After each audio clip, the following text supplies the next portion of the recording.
Greetings and blessings, my beautiful friends. How are you doing? The most discussed subject in twin flame relationships is that of the runner and chaser dynamics.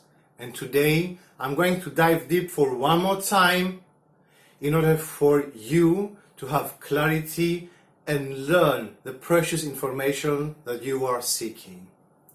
If you're new to my channel, feel free to subscribe, click the bell icon so you can get notified when I post a new video, and also click the like button because it helps other people see the video and benefit from. I've been leading a community of almost 2 million people the past 6 years through my platform and blog Laughing Socrates, and I saw so many people remaining stagnated, waiting for their lover to come back 10, 20, 30 and even 40 years.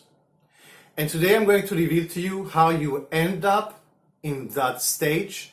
And at the end of the video, I'm going to reveal how to put an end to that. First of all, the main reason which creates that dynamic, and eventually we have that phase in our relationship with the twin flame, is what we call excess potential.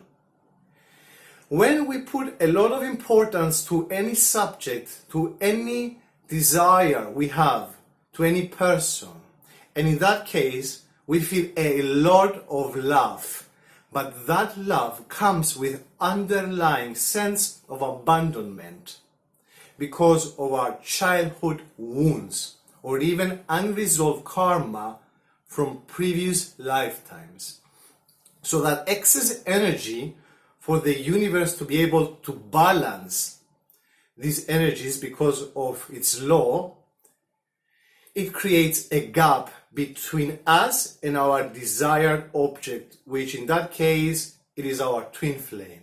We love them so much, with so much intensity, which though it gives a signal to the universe that we don't feel capable enough to be with that person, we don't feel the love that we truly deserve, so we are running after that and we claim that person. We want them as our relationship. We want to be with them, which leads us to the second reason that creates this stage. You see, twin flames is a spiritual process. It is not a typical romantic relationship. If it was a normal relationship, we wouldn't call it twin flame or with any other name. So when we turn that particular relationship into something physical, we want to have sex with that person.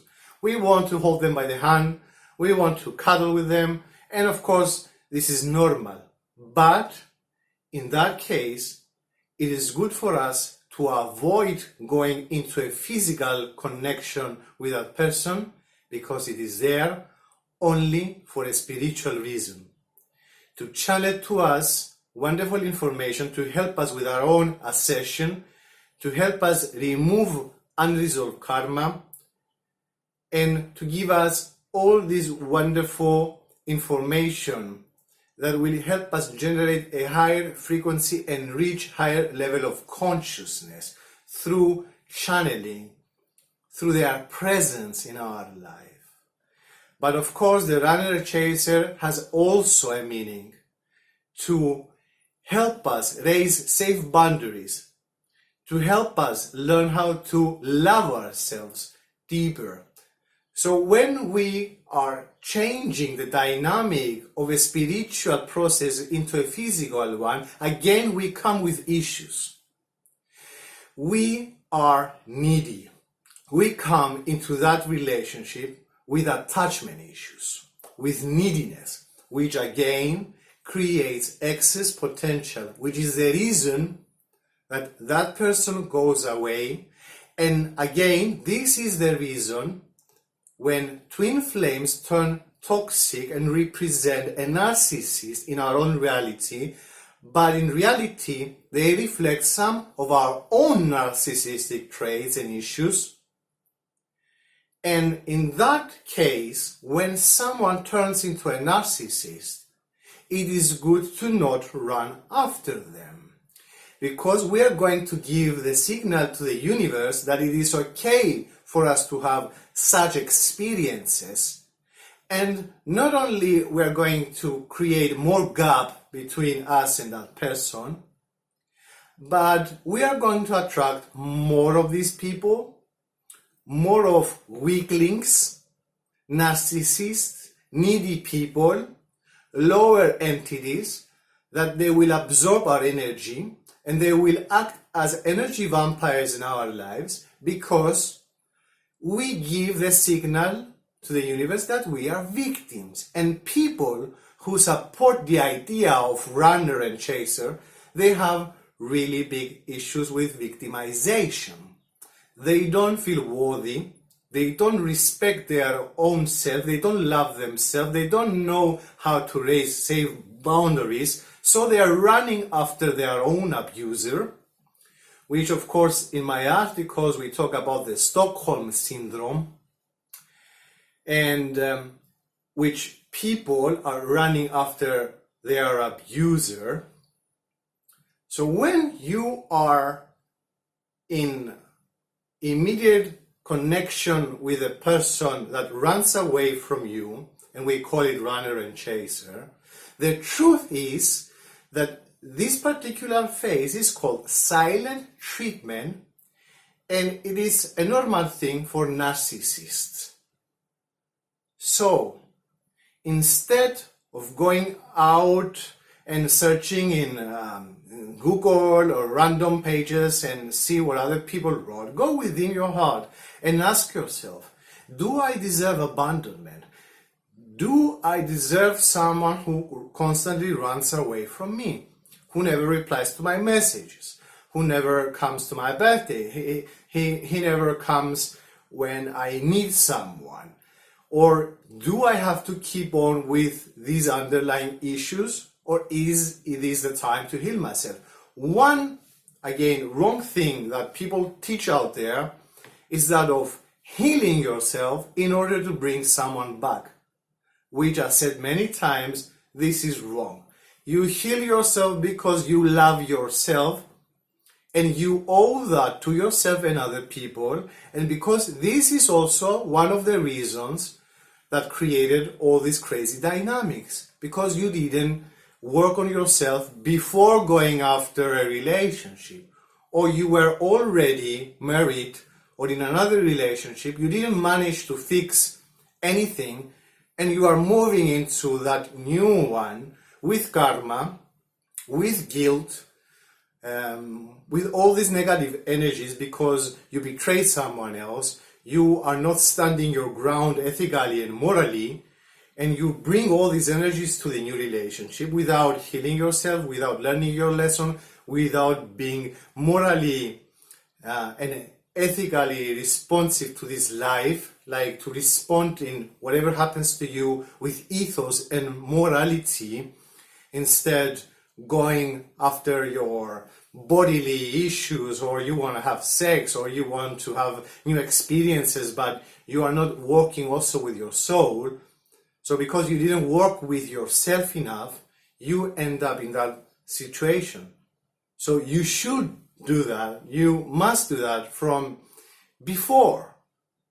It is not proper to start working like they have an exercise with a mirror, and you visualize some things. That's crazy. Because why should I heal myself to bring someone who abandons me back in my life? Come on, guys, you need to wake up. You need to claim the love you deserve by treating yourself and others with respect before you go into relationships, before you manifest any twin flame, before you judge others and blame others because of all your own unresolved issues. And of course, they also have their own issues. If they run away, if they don't reply to your messages, and we don't want that experience in our life. So when you are in that stage, in order to end that dynamic, go within yourself and ask. Don't start healing. Ask yourself, do I want that? Do I want people who run away from me? Do I want to heal myself just for the sake of somebody else? or because I want to treat myself with love and kindness in order later on other people will also treat me the same way. Not right now. Because if you want to end that and bring someone back in your life, which now represents a toxic aspect of their own self or of your own self, guess what? If you want that, yeah, you can heal and you can bring them back and end that scenario, but you are not learning. You are not learning your lesson. So to stop that, learn your lesson, elevate, that person will come back, you will end that dynamic, but you are not going to have relationship with them because they are here to help you elevate, to help you learn, so you can become more spiritually conscious, more ethical and more moral, so you can return back to your mission as a light worker and help other people elevate with your love and support. You can have a relationship, but with a different person that you can call soulmate, whatever you want to call. I don't have a problem. But twin flames, it is something holy, something beautiful. Unfortunately, they have a lot of dynamics. We want them. I understand them. We truly want to have a normal relationship, but unfortunately, that's not the case. So accept the twin flame as a process. Bless them, learn from your mistakes, help other people to also heal, but first heal yourself to end all that circle of abuse which happens in your life and most probably is going to happen in your children's life if you don't stop it. I hope you like my videos. If you like my videos, subscribe to my channel and I will see you in upcoming videos. Stay tuned.